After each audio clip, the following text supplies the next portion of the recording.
The brand new M1 Macs have been available for a few months now. We've got the MacBook Air, the MacBook Pro 13-inch and the Mac Mini, all with the M1 chip, and in fact there's an iMac with an M1 chip as well now, and it's fair to say they are all pretty impressive.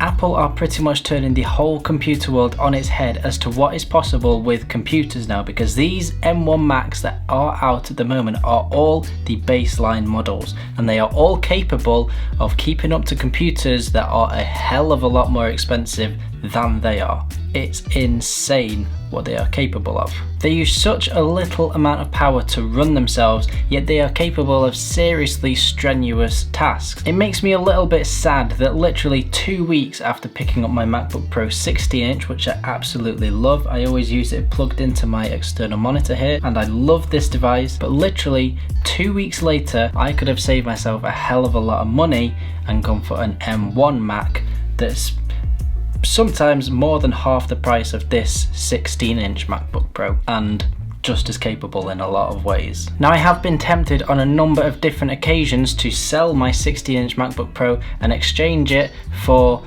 an M1 MacBook and potentially be a little bit better off because of it, but I haven't yet. Now, why have I resisted this change? I'll tell you. Let's get into it.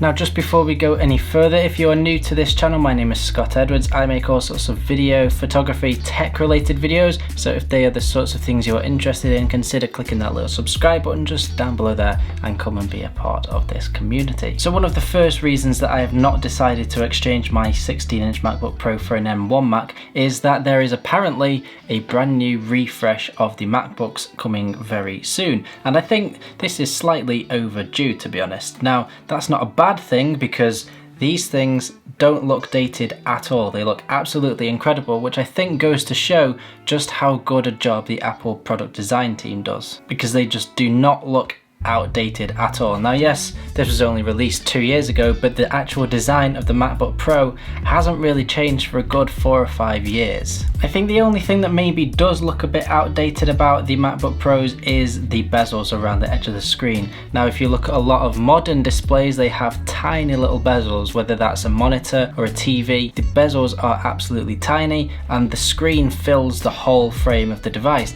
and that just makes it look a lot more modern and a lot more pleasing to the eye. And I think that is something that potentially is going to be coming to the brand new M1 Macs, or M1X or M2, whichever they decide to go with, the brand new ones that will be released in a couple of months. And I think that is much needed just to refresh the MacBook look. Now, that might seem a little bit of a daft reason to not change to an M1 MacBook because I'm choosing looks over power and performance, but that's not necessarily the case, because this 16-inch MacBook Pro still performs incredibly well. It's still the most powerful computer I've ever had, and it will be incredibly powerful for many years to come, even when Apple have converted fully over to M1 chips. It will still be an incredibly powerful laptop. Now, I did also make a video about why I chose to go for the 16-inch MacBook Pro instead of an M1 MacBook when I did buy the 16-inch, so if you want to go and check that out, I will link it up there in the corner so you can go and have a look if you want to, but watch the end of this video first. Another reason that I have chosen not to switch to an M1 Mac just yet is the amount of ports that are available.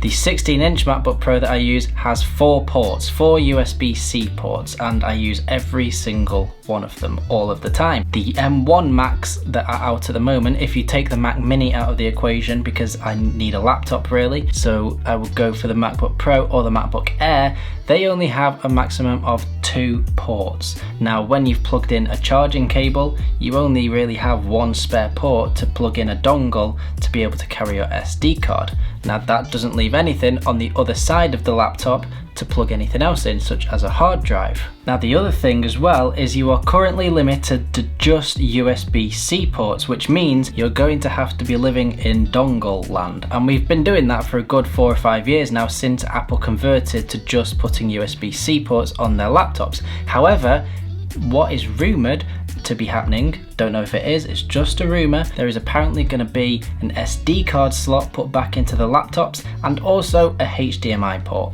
That would be incredible. Why did they take them off in the first place? Every creator needs an SD card slot in their computer, because we're filming with cameras, they record onto SD cards, we need somewhere to plug in an SD card. Now yes, you can carry a dongle around with you and it shouldn't be a problem, but what if you forget your dongle? What if you forget it? You've got no way of being able to get that footage from your camera onto your computer to be able to create the things that you're creating.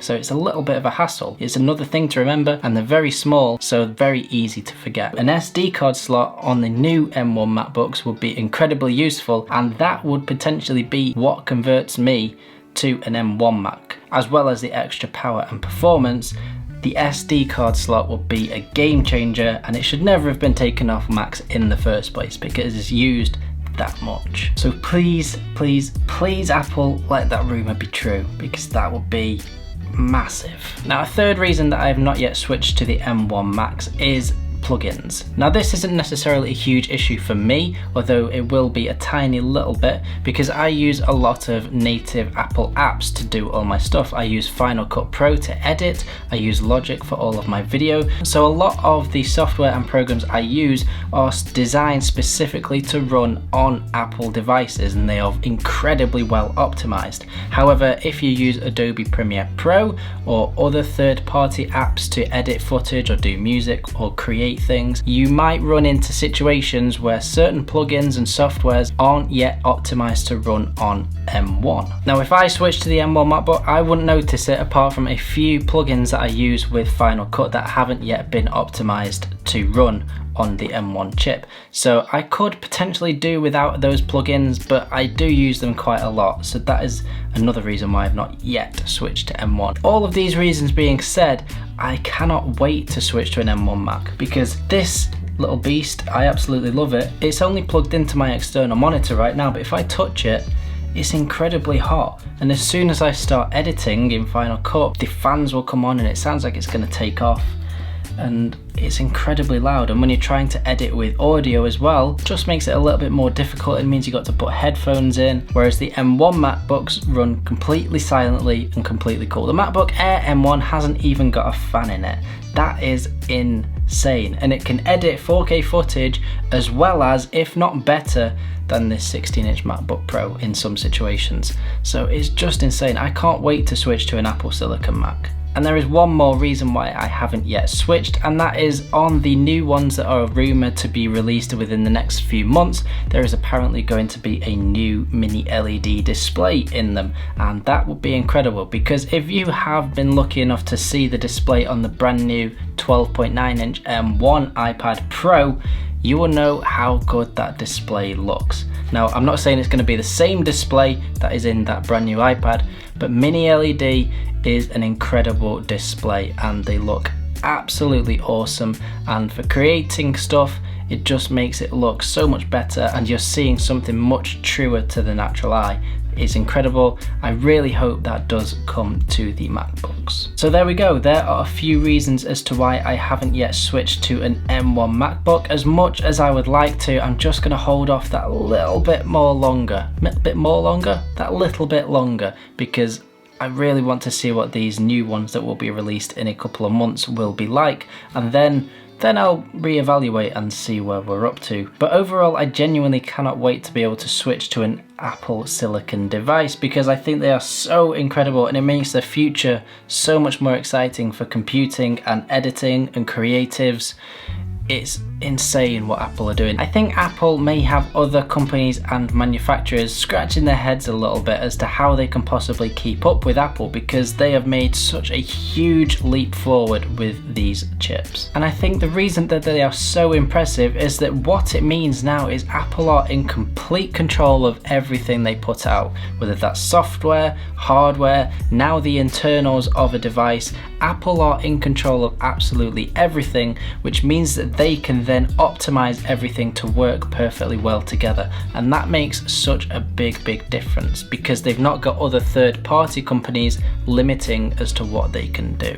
So yeah, massively excited to be able to switch to an M1 Mac in the near future. However, I'm just going to stick with my 16-inch MacBook Pro for the little while, because I do, as I said, absolutely love it. So that is it for this video. If you like what you see on this channel, consider clicking that little subscribe button just down below there. Come and be a part of this community. Give this video a thumbs up, and I shall see you all very soon in another video.